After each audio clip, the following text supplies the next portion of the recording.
అంశం ఈ అంశాలు ఎలా నడుస్తుంటే అంతర్జాతీయలో ఏమైనా వేరే అంశం ఏమైనా ఉందా?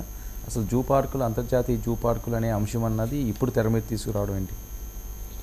ఏముంది, పర్యావరణము, టూరిజము అవి చూసినప్పుడు టూరిజం కూడా వాళ్ళ మా పార్టీ దగ్గరే ఉన్నట్టుంది.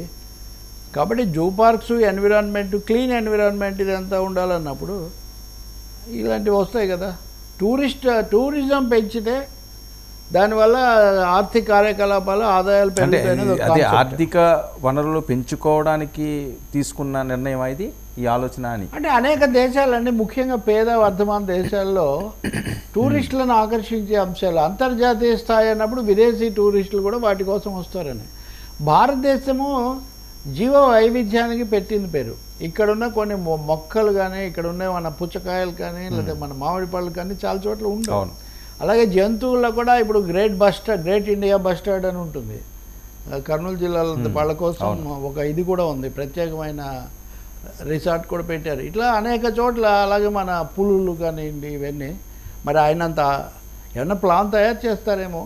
పర్యావరణం అన్నది కూడా పవన్ కళ్యాణ్ కొంచెం ఇష్టమైన అంశము, వాళ్ళ శాఖల్లో కూడా వస్తుంది. కాబట్టి ఆయన అలాంటి ఆలోచన చేస్తున్నారేమో, సంతోషమే.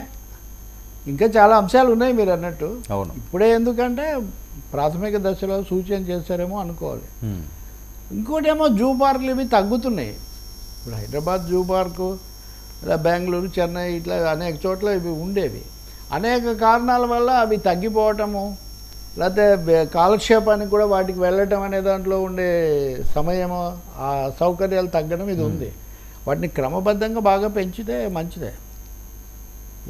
ఓకే, సరే. అంటే ఏమైనా బుర్రలో ఉంది, లేకపోతే ఏమేమి ప్రదేశాలు ఆయన ఐడెంటిఫై చేశారు అది చూడాలి. శ్రీశైలం దగ్గర కూడా ఉదాహరణ అభయారణ్యాలు అంటారు, ఇట్లాంటివన్నీ ఉంటాయి.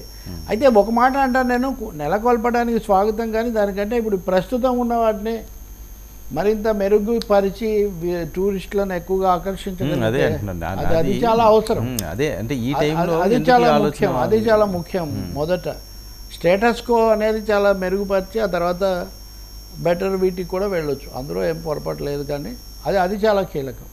చాలా చోట్ల ఇప్పుడు మీకు ఒకటి ఉంది కదా, ఇప్పుడు ఎర్రచందనం ఇదంతా చేశారు, అటవీ ప్రాంతం అది, వాటిని సద్వినియోగం చేయకపోగా ఇంకా అనేక మంది చేసిన పరిస్థితి. కాబట్టి వాటిని సవ్యంగా నిర్వహించటం, అడవులను కాపాడడం, వన్యమృగాలను కాపాడటం ఇది చాలా ముఖ్యం. పులుల సంఖ్య తగ్గిపోకుండా మనం చాలా కష్టపడ్డాం మన దేశంలో ఉదాహరణకు. కాబట్టి ఆయన ప్రణాళిక ఏంటో ఆవిష్కరించాక మనకు తెలుస్తుంది. బట్ మెయిన్ వైల్ ఉన్న వాటిని సవ్యంగాను చేయటం చాలా అవసరం. ఎందుకంటే వర్మ, భారతదేశం చాలా పెద్ద దేశం. ఇక్కడ ఇంటర్నల్ టూరిజం వల్ల కూడా చాలా ఆదాయం వస్తుంది. ఇవి సక్రమంగా నడవకపోవడం వల్ల ఇంటర్నల్ టూరిజం సఫర్ అవుతుంది. ఇప్పుడు మీరు ఇక్కడ పక్కన చోటుకే వెళ్తారు మంచిది ఉందంటే.